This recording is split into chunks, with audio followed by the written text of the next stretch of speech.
It's Friday, October 3rd. This is CTV at 6. Here's what's making news tonight. Numbers reveal Halifax is the least affordable city in Canada to own a home. One pawn shop owner returns stolen items to another. Temperatures are mild through the weekend, but it looks like we'll have a chance at some record-setting highs to start next week. Live from our Maritimes News Center, this is CTV News at 6. Here is Todd Battis. Good evening. Thank you for being with us on this Friday night. Anyone looking to buy a house in Halifax may not be surprised to hear this. The Nova Scotia capital is the worst city in the country when it comes to housing affordability. Even powerhouse price giants like Toronto and Vancouver are now more affordable, according to new numbers. CTV's Stephanie Sikos reports. There are changes on the horizon for the housing market in Halifax. For the first time in probably about 6 years, we're starting to see a balancing out between a buyer and a seller's market. It's been a seller's market for quite some time. According to Ottawa's fiscal watchdog, progress is being made in closing the housing affordability gap, but it depends on where you live. Interest rates have come down, and that's helping a little bit on the affordability front. And unfortunately, if we take a longer-term perspective, we've lost a lot of affordability since the pandemic. The report from the Parliamentary Budget Officer gauges affordability based on the gap between average home prices and what the typical household can afford. In Halifax, that gap is 74%. The largest in the country. After-tax dollars here are actually probably lower than some of those bigger markets, so it's not really an affordable place to live. The Canada Mortgage and Housing Corporation says in order to restore housing affordability, the pace of home building in Canada must double to nearly 500,000 units per year by 2035. Today, the Nova Scotia government announced it is taking more action to support housing growth in HRM. It has designated the region as an interim planning area, meaning fewer barriers for new builds. We know that if developers are held up, if there's 6, 7, 8 years in the development time, that just adds to the cost. For one thing, they remove some limitations on building density in serviced areas. They change the calculation of building height from the number of meters that building is tall to the number of stories. That's a big clarification for builders. For those in the buyer's market right now, there is good news. For the last 5 or 6 years, it was common to see about 40 or even 50% of homes selling over asking price, and that number is starting to dip down to 25 or 30%. As for the province's housing growth plan, the government has also identified 9 suburban areas as possible new development sites, from Halifax and Dartmouth to Bedford and Lower Sackville. Todd. Stephanie Sikos starting us off in Halifax this evening. To the Annapolis Valley now, where the Lake George wildfire continues to burn out of control and force people from their homes. CTV's Vanessa Wright is in Aylesford tonight. Kelly Walker is packing up and heading out. She and her husband Jim are en route to stay with a friend just 48 hours after being told they had to leave their home. Got some of our sentimental things out and, important things to us, what you can get out. A couple of days ahead of time. So when we got the call, it was pretty straightforward for us to get the last few things and carry on. The Lake George wildfire in Nova Scotia's King County has been burning for the past 6 days and is still out of control. It's now at 250 hectares. So that's just 5 more than at the end of last night. The update from Department of Natural Resources, it was 245. So they do have challenging conditions today. The winds are mostly from the westerly with strong westerly gusts. Walker says couch surfing with family and friends means more quality time. But at the back of her mind, she's worried and hopes the situation back home doesn't progress while she's gone. I'm quite concerned for our homes. We live there year-round, and I'm concerned mostly for a couple of the elderly people that live there. Not everybody has somewhere to go. In fact, 187 people are registered at the evacuation center in New Minas, though officials say only 3 people are staying there overnight. But more than 300 addresses are under mandatory evacuation. There may be numbers rising as this progresses, and we'll have to watch how long this actually takes place with the state of emergency and the wildfire in the area. Well, there have been no reports of structural damage, and officials say those who registered their address with the Red Cross will be alerted directly once it's safe to return home. Walker hopes that happens sooner rather than later. We have no timeline. We are missing home, though, I will say that, but we're making the best of it. Vanessa Wright, CTV News, Aylesford, Nova Scotia. Well, that's what it looks like right now at the furthest tip of Cape Breton Island at 4 minutes after 6 o'clock. It is 17 degrees. Let's bring in meteorologist Kaylin Mitchell. Kaylin, we've had cooler nights, but the days are still extremely warm. It's not what they need in Kings County where they're fighting that fire. Yeah, and going to be getting even warmer into the start of next week. More on that in a moment. We did hear there was a change in the wind direction today, and this was true for the Maritime region, not just in the vicinity of the wildfire, but the winds for today directing that smoke a little bit further towards the east, and so Hants County was put underneath the air quality statement. It continues for Kings County, Annapolis, Nova Scotia, ending for Lunenburg County where it was in effect for the past couple of days. We're underneath high pressure right now in the Maritime, so very clear sky conditions. There might be a little bit of broken cloud cover that moves into parts of New Brunswick tonight, but remaining mainly clear for southern parts of that province, Prince Edward Island, and for Nova Scotia. That does mean it is a great night to do some night sky viewing if you were so inclined. You can take a look at a waxing gibbous moon, 85% illuminated. They'll be rising above the southeastern horizon throughout this evening. The planet Saturn will be rising as well, and the bright star Vega and the constellation Lyra will be high above the western horizon after dark. Now, back to some of the heat that is on its way in for the start of next week. There's a large ridge in the jet stream right now, so faster moving winds higher up in the atmosphere. It's allowed a lot of very warm air to build up and out of the United States. This is really going to be in place through parts of southern Ontario and southern Quebec as we move through the weekend. In fact, through that part of the country, there could be some high temperatures this weekend, get up into the high 20s and potentially flirt with 30 degrees. Now, that ridge of heat is going to be making its way a little bit further eastward into the start of next week, and that brings it towards the Maritimes. And we could have high temperatures on Monday around the mid to high 20s in the region, which gives us a chance of setting some new daily record highs for an October 6th. We're looking at standing record highs for an October 6th in the region. You can see they mostly range between around 24 and 27 degrees. And again, that forecast for Monday is going to be right around that ballpark, maybe even a little bit warmer than that. So this will be something I'm checking into at the start of next week. I will have more on the extended forecast, Todd, including when those temperatures will cool down when I'm back a little bit later on. I think we're going to see some records fall next week. Thank you, Kaylin. We will see you later in the show. One thing politicians and seniors advocates agree on, more long-term care beds are desperately needed in New Brunswick. How to get there? Well, there's no consensus on that, as a morning meeting illustrated. Here's CTV's Laura Brown. It wasn't the response they hoped. Seniors advocates say they sat at a table with New Brunswick Premier Susan Holt and Health Minister John Dornan yesterday, asking for the creation of a designated seniors and long-term care department so that all the issues facing seniors could be coordinated in the same place. But we're told no. We are where we are now, and it's a crisis. And if I don't know what it's going to take, how much worse does it get before you realize that business as usual is not enough? 40% of Horizon hospital beds are being used by so-called alternate level of care patients, often seniors waiting for a long-term care bed. Hospital occupancy is at 106%. And the wait list for a nursing home bed is over 1,100 people. When asked what's being done to improve those numbers, Health Minister John Dornan acknowledged there are several places he'd need to go to answer that question. Probably best handled by the Minister of Social Development and the Minister for Senior Care.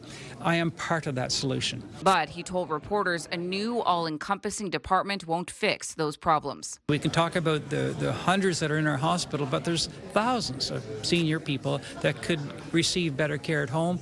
As the advocate says, it needs to be more seamless. Right now, it's not seamless. Advocates do want to see home care improved, but say those waiting in hospital need urgent help. They're just put down in different rooms, hallways, no water, basically in a holding area, which is not acceptable. According to Seeley, 1 in 5 ALC patients died over the summer waiting for a long-term care bed. If that's not enough to break your heart, I don't know what is, because it's sad and it's not going to change until we have political will to take a bold step to change it.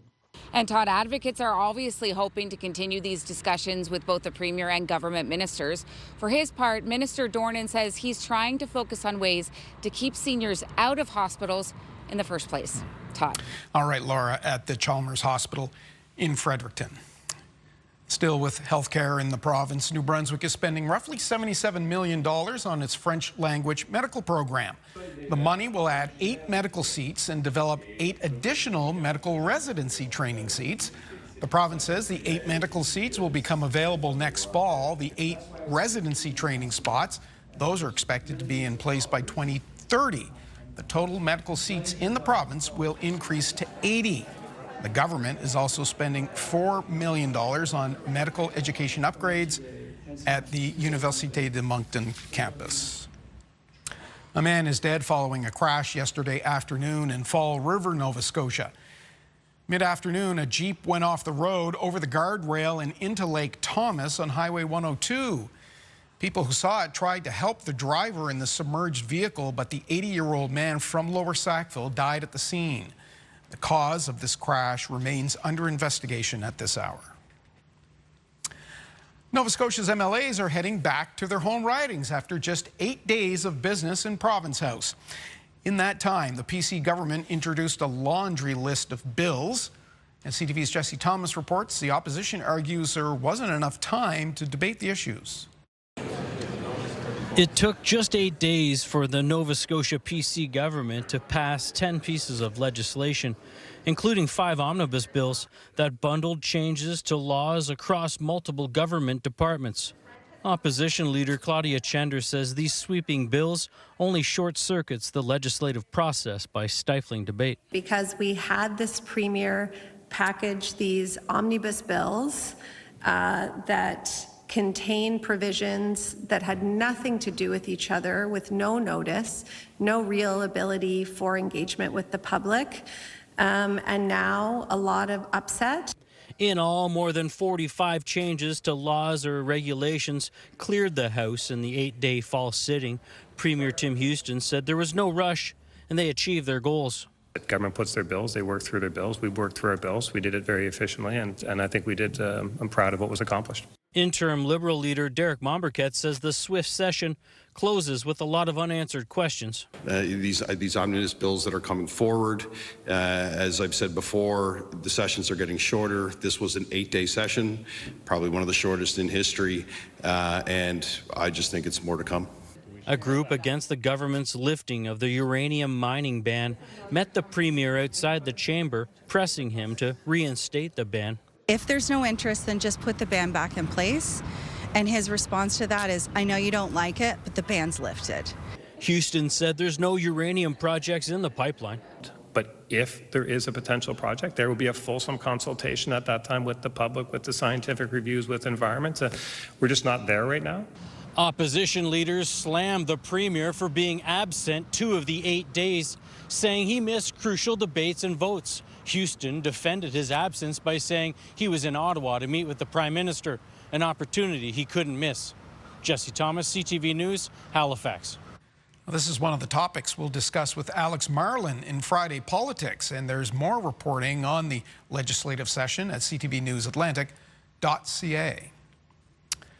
It's not unusual for shoplifters to hit pawn shops. It's also not uncommon for shop owners to use social media to call attention to theft. But what happened at one Moncton store is so rare, we just felt we had to tell you about it. Here's Derek Haggett. The staff at Nerdful Things Moncton say they were hit by a shoplifter at their pawn shop last week. Discouraged by the theft, the manager posted surveillance video on social media. The video was seen the same day by an employee at Parlor Pawn, another pawn shop just up the road. He decided to act when he recognized the price tag on the $110 guitar cord. It was very easy to identify, but he didn't hold up very well to being confronted with this information, and it was easy for him to be convinced to relinquish the item. After his shift, Ross Purvis returned the cord to the gang at Nerdful Things. He came in with the biggest smile saying, support local business, and I couldn't believe it. My heart got pounding. I was just so proud that our community could come together like that. Furlong's father, Travis, was a longtime employee at Parlor Pond, so there's a good relationship between the two competitors. Well, he handed it to me to sell, and I told him I'm going to give this back to Travis. Is that okay? And, well, he didn't have too much to say to that. Yes, I was shocked that he came through the door. The last thing I was expecting was somebody to come bring back our stuff, let alone another business like that. They could have taken our stuff, sold it, and made profit, but they brought it back instead.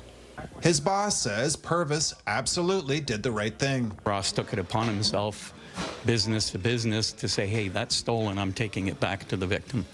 And the person left.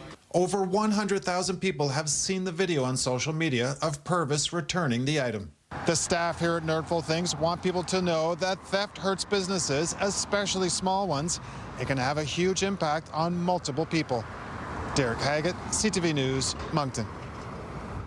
Get the Maritime's top stories, breaking news alerts, and watch live. Download the CTV News app. The federal government's Community Building Fund is offering $50 million this year for local infrastructure projects in New Brunswick. Knowing that we have this infrastructure money, it's going to provide a lot of good things to happen here in Quispamsis. Quispamsis is getting $1.5 million this year to continue work on 3 projects related to streets, wastewater, and drinking water. Mayor Libby O'Hara says those developments underground will help spur development above ground with housing and commercial buildings. The provincial and federal governments signed a 10-year agreement last year with New Brunswick receiving $255 million in the first 5 years. It's time for our first Friday timeout, still to come, a mostly fair and mild first weekend of October. Hard to believe. Kayla Mitchell returns with the details. But next, an unexpected detour. Got on the cruise ship. We were supposed to go to Bermuda, and then we ended up coming back to St. John. Thinking they'd be soaking up the sun down south, cruise ship passengers are instead getting a taste of autumn in the Maritimes. That's next.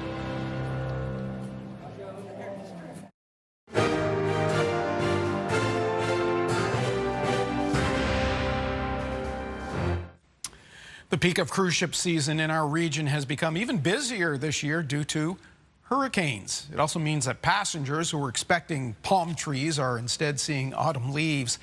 CTV's Nick Moore spoke with some of them. It was a beautiful early October day in St. John, perhaps a silver lining for cruise ship passengers who are planning for the stop to be more humid and tropical.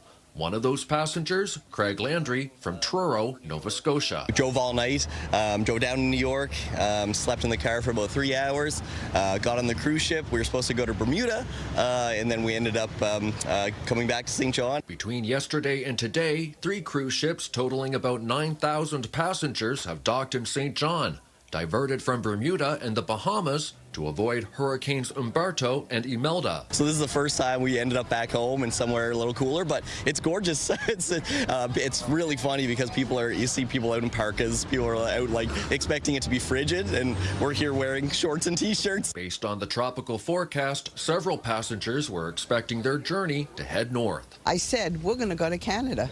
I anticipated that because no ship would go down, and we didn't want to be on a ship in Bermuda in a hurricane. These ladies are on a girls' trip from New York State and are making the most out of the reroute. I love it. I don't mind it. The only thing, have to switch clothes from summer to winter. So I had to unpack and repack.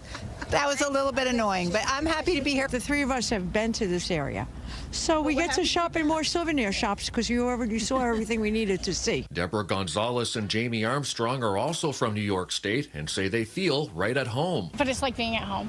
It's a little bit colder. It kind of sucks. Better than being at home. I'm not at work and I'm not cooking and cleaning. She's a little bit more happier than me. I'd rather be on the beach in the sun, but... We're a little disappointed. I mean, Bermuda is absolutely beautiful, but you're on the ship with good people. Canada's absolutely gorgeous. The people are lovely. I haven't seen anybody not smiling. Someday I'll get to Bermuda. But first, the next port of call is Halifax. Nick Moore, CTV News, St. John. Be honest, would you be as optimistic?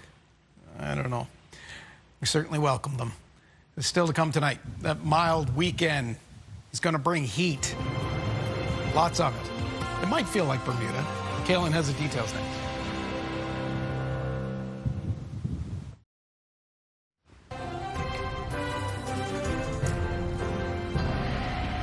Well, that certainly says autumn, doesn't it? That is Fun Day Centennial Park in Hansport, Nova Scotia, and we're getting the oranges and the yellows are really starting to burst out now, Caleb. Oh, yes. Yeah, that's a very nice scene there. Yeah, we're coming up into the peak of the fall colors here in the Maritimes. Typically spans from early through mid-October. After that, Todd, it's a lot of work for the rakes around the region as a lot of those leaves end up on the ground. And, you know, sure, it's not Bermuda. Yeah. But there's lots of pretty scenes for those people who will be cruising through the Maritimes. Oh, yeah, absolutely. And, you know, very fair weather this weekend as well for them to enjoy while they're here. We'll talk about the details of our forecast for the weekend here in the region in a moment. Let's take a quick look at weather conditions across the country. So there's a big ridge of heat making its way across parts of Canada. Now, it's not in place in the west anymore. Well, a little bit in southern Manitoba. You can see Winnipeg sitting at 26 degrees, but it's shifting to become more centered this weekend over parts of southern Ontario and southern Quebec. That does mean they have more moderate temperatures across much of the west at this hour. A lot of locations sitting with temperatures right around the mid to high teens.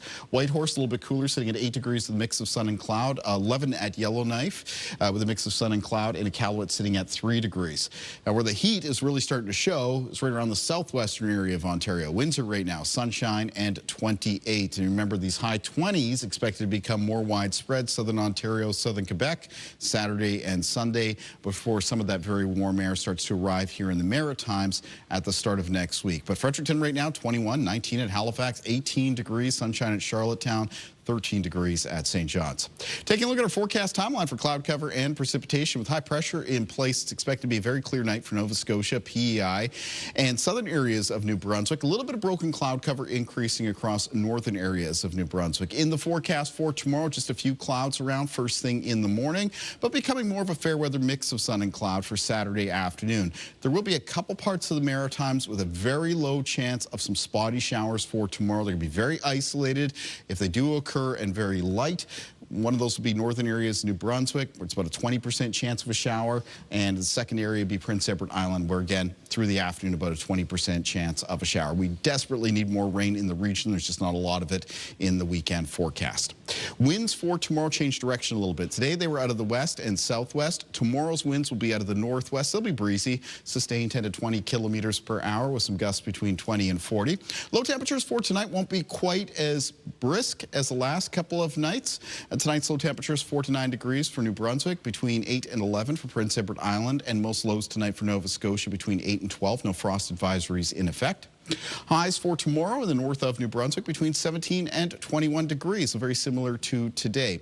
And it's high teens and low 20s for central and southern parts of the province tomorrow, including 22 for St. John, 23 for Fredericton, and 21 for Moncton. Prince Edward Island for tomorrow with high temperatures of 16 to 19 degrees, 16 at Surrey, so just a little bit cooler there, but then 19 at Charlottetown, 18 at Summerside. PEI will cool by a couple of degrees for Sunday before temperatures bounce back up at the start of next week. For Cape Breton tomorrow, high temperatures 16 to 20 degrees, mostly around the high teens for the north shore and eastern shore of Nova Scotia. In central parts of the province, it's 21 for Truro for tomorrow, 22 for Halifax. In the north, 21 for Amherst and 20 for Parsboro. The Annapolis Valley for tomorrow with high temperatures near 22 degrees, 20 at Digby. And on the south shore and in the southwest of Nova Scotia, it's 19 for both Yarmouth and Barrington.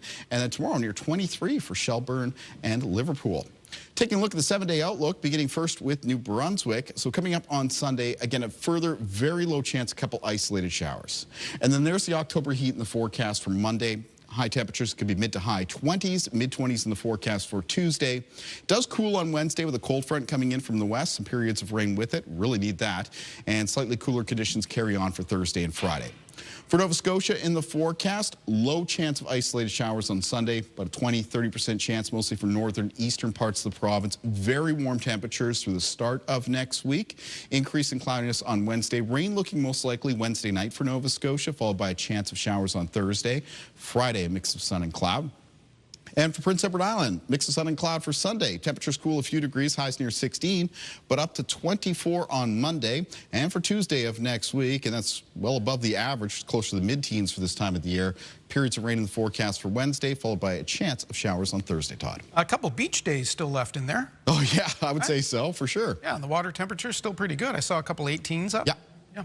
All right, we will check in with you at the end of the show. Thank you, Kaylin. Next, it's Friday Politics with Professor Alex Marlin. We'll talk everything from trade to travel, pipelines, and then it's our entertainment segment. Hi, my name is Nick Earl from Nick Earl and the Reckless Hearts from St. John's. Playing Huff tonight and Fredericton tomorrow, and I'll tell you more about that coming up. Okay, so have a great weekend, and remember to join us Monday morning for another chance to win $5,000 with Virgin Radio's 5K a day. Keywords start with us at 7 a.m. And we'll have details on how you can win a gift card to St. Louis Bar and Grill.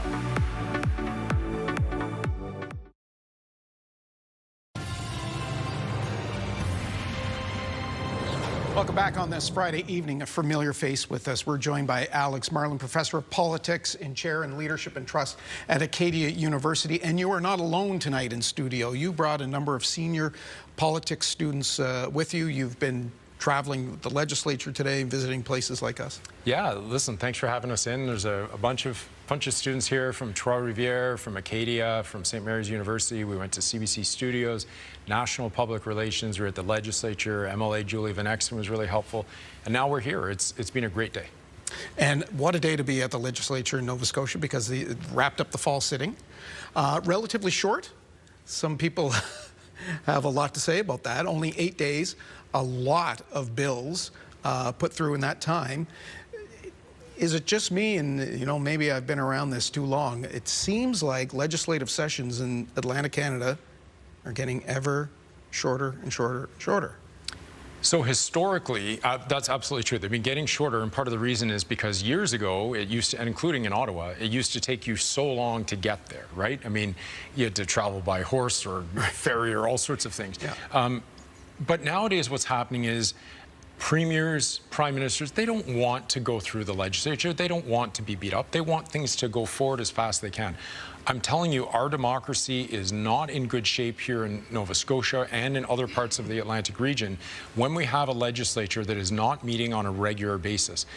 At a very minimum point, I'm sure a lot of viewers are saying, what are we paying our politicians for if they're not in the legislature? Well, and they would say, well, look, I'm doing lots of work in my home riding, in my constituency. I'm meeting people. I'm finding out what's important to them. That's true. But I think the reality is we elect them to scrutinize government and what government is doing. And the forum to do that in isn't social media. It's the legislature itself. And so all over the place, we need legislatures to be open more often, but not to the point that the opposition is just using it as a hammer against the government. There has to be substantive review of bills that are being put forward. Bills should not be rushed through the way that we're seeing sometimes. Is this the case of the PC government taking advantage of that supermajority that they have in Nova Scotia? In Nova Scotia, absolutely it is. Of course it is. I mean, if it was a minority government, you wouldn't be able to do this. But it's not just here. It happens in other places as well. And I think there's a lot to be said about the power of minority governments.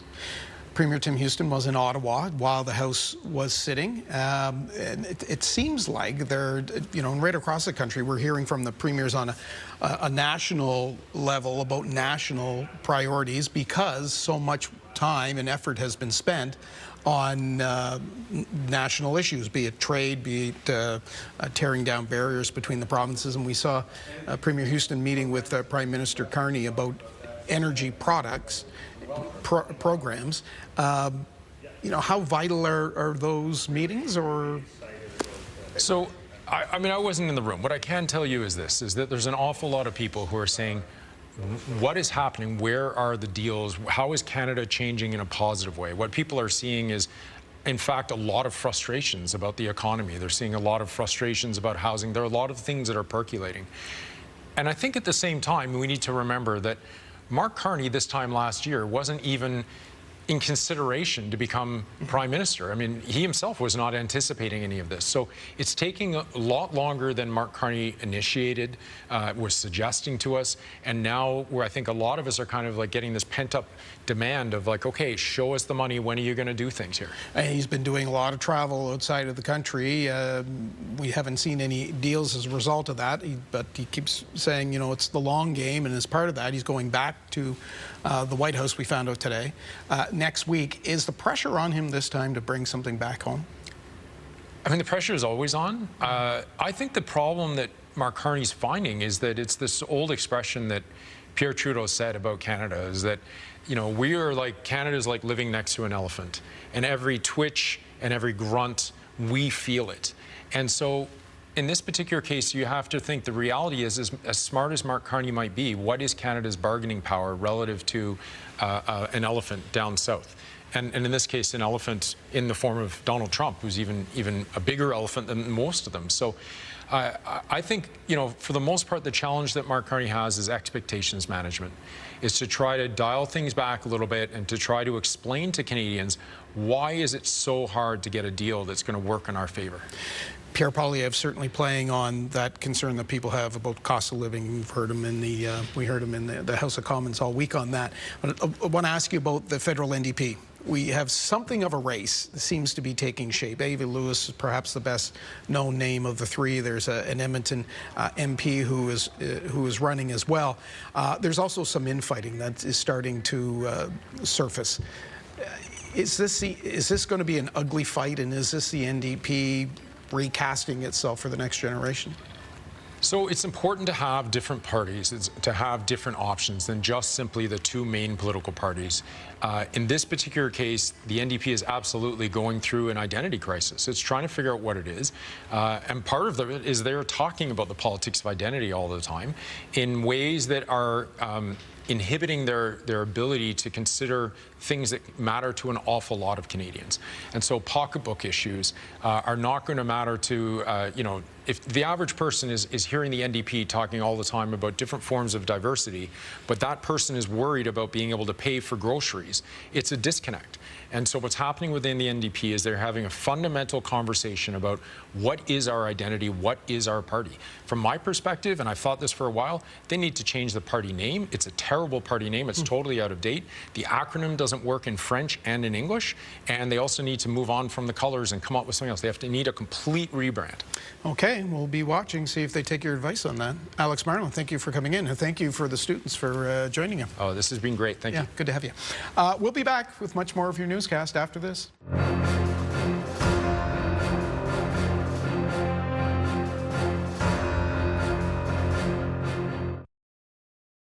In health headlines, there's a diet researchers say could improve the health of humans and the planet at the same time. CTV's Amanda Debison has more in tonight's edition of The Lifeline. A new scientific report suggests adopting a diet that is good for the planet could feed the world by 2050. The report was put together by a commission comprised of leading experts from various fields from more than 35 countries. Using advanced modeling methods, they found more than 9 billion people could eat nutritiously and equitably in the decades to come if they adopted a plant-friendly diet.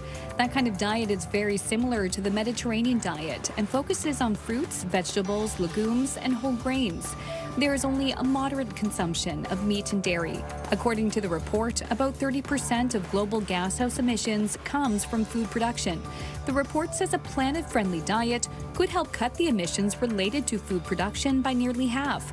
The report also estimated roughly 15 million premature deaths could be prevented every year if everyone around the world followed the diet. The report was published by the 2025 Eat Lancet Commission on Healthy Diets from Sustainable Food Systems. Finally, cosmetics with added SPF may seem like a convenient shortcut in your beauty routine, but dermatologists don't recommend relying on them to protect your skin from sun damage. Experts say if you're spending time outdoors, you need a separate broad-spectrum sunscreen with an SPF of 30 or higher to ensure your skin is fully protected. It's not that makeup with SPF doesn't work, it's just that you need to slather on generous amounts to get adequate coverage, way more than would easily blend into your skin. Instead, apply sunscreen first, give it a few minutes to absorb, then apply your makeup on top. With Health and Medical News, I'm Amanda Debison for The Lifeline.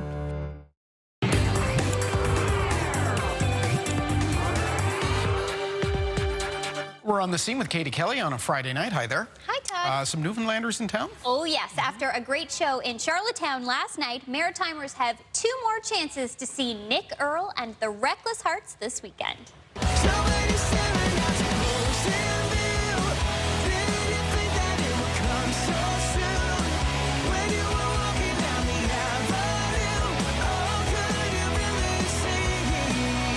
St. John's John's band Nick Earl and the Reckless Hearts bring their high-energy rock and roll to the Maritimes this weekend. You know, some tunes I hope lyrically you kind of hear the story we're trying to tell, and musically that, you know, you like rock and roll music and like what we're doing. Their latest album is called Under the Influence. We started recording probably 2 years ago, and as you know, if you're making a record or doing anything over a period of time, things change, and so we had some tunes sonically that were a little different by the end of making the record, and some pull from different influences, and of course all the band members love different artists and different songwriters, so it's kind of a double entendre there with Under the Influence. We're kind of pulling from different things, and as you listen to the record, you can kind of hear what influences we might have been listening to as you go through the track list.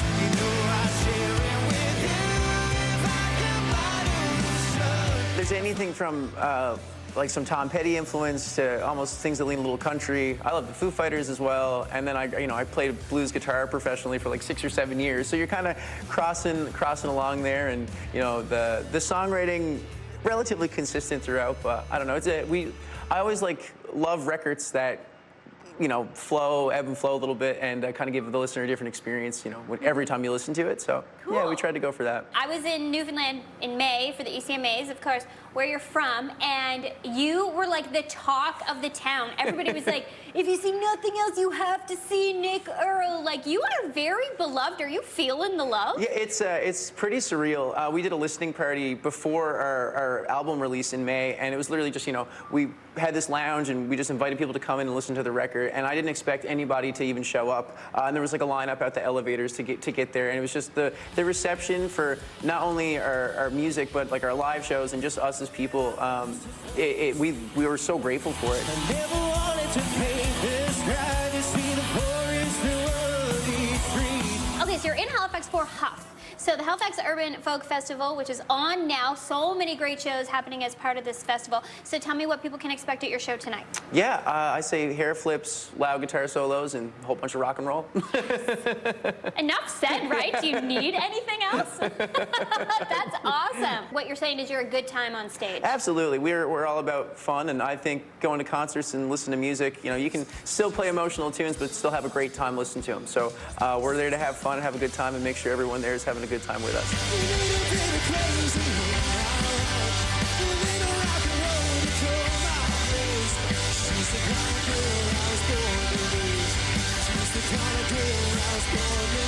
Sound good? Yeah, they're awesome. So Nick Earl and the Reckless Hearts perform at the Seahorse tonight. Doors open at 8. Tomorrow night, they'll be in Fredericton Todd at the Cap. All right, get there early. A maritime home cook's journey on MasterChef Canada ended early in last night's premiere. Hey? Yes, yes. But Todd, he still made his mark on the competition. Ashley, Veronica, and Daniel, we know this isn't the result you're hoping for. Entrepreneur and passionate cook Daniel Hebert from Falmouth was one of the first 3 contestants to be eliminated in season 8.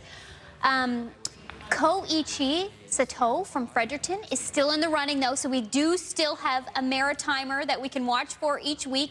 Moving forward, MasterChef Canada will air Tuesdays here on CTV. Okay, I think we haven't heard the last of him. Katie, normally this is the spot where I thank you and we promote what's coming up on CTV. And if you were watching this program 50 years ago, I would say, tonight on ATV, it's Funny Farm at 7, followed by The Bobby Vinton Show, a new episode of Sanford & Son, Celebrity Dominoes, and then it's the mystery movie before Switch and CTV National News at midnight. Yes, Katie, we found a copy of the primetime lineup for half a century ago. Wow. And that was really what was on TV. Do you like the looks of that better than what's on? Well, I didn't recognize any of those shows.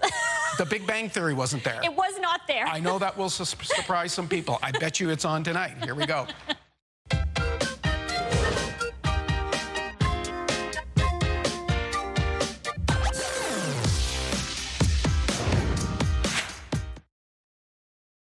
Start your morning with us for what you need to start your day. News, weather, and even a little fun. Your Morning Atlantic with Amanda Devison, Crystal Garrett, and Latavia Beezer. Weekdays from 6 to 9 on CTV2 and CTVAtlantic.ca.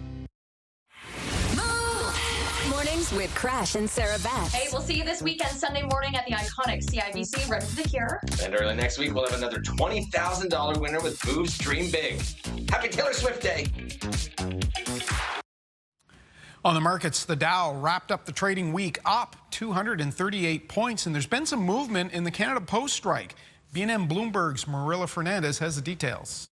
Canada Post has presented a new offer to the union representing striking workers.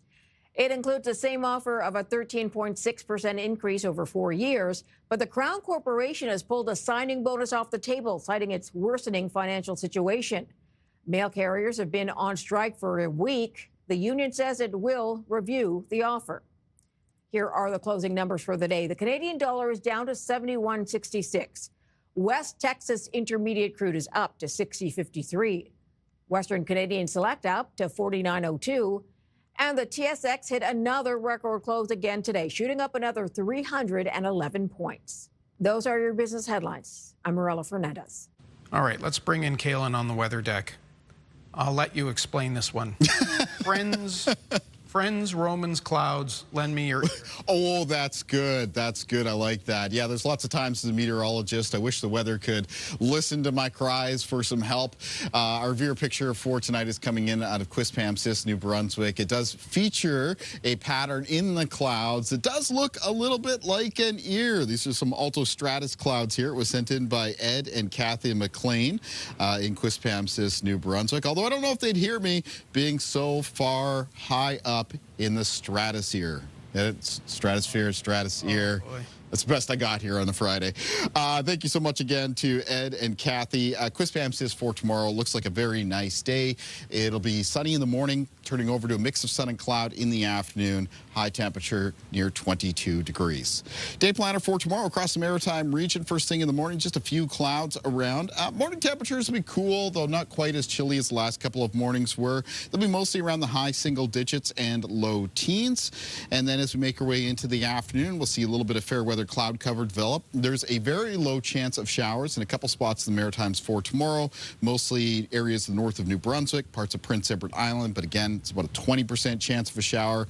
And look at the high temperatures. Like today, they're coming up into the high teens and low 20s. That's above average for early October. Early October high temperatures typically around the mid-teens. Winds tomorrow will be out of the northwest, a little bit breezy. Occasional gusts between 20 and 40 kilometers per hour. Very similar weather conditions expected on Sunday. Todd. All right, Kaylin, you have a great weekend. Finally, tonight, yes, it's just like television in 1975. A water skiing squirrel. Take a look. Perhaps the most famous rodent beside Mickey Mouse is Twiggy, the water skiing squirrel. How does he do it? It's opening day of the Carolina Classic Fair in Winston-Salem, and Twiggy is the feature attraction. He made an appearance as fair organizers opened the gates this morning. Now, apparently Twiggy is known around the world as the wildest, furriest show on water, which is probably a pretty safe assumption because who's going to challenge Twiggy's feet? Have to go to the Carolinas to see that. And that is our look at the day here at home. Our late news is at 11:30. CTVNewsAtlantic.ca has our weekend reporting. I'm off for a few days. Bruce Frisco has you covered here at the desk. Views of Eastern Passage, Nova Scotia, as we leave you with the names of everyone who brings you your newscast every night. Have a good night and a great weekend.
CTV News, the Maritime's #1 newscast.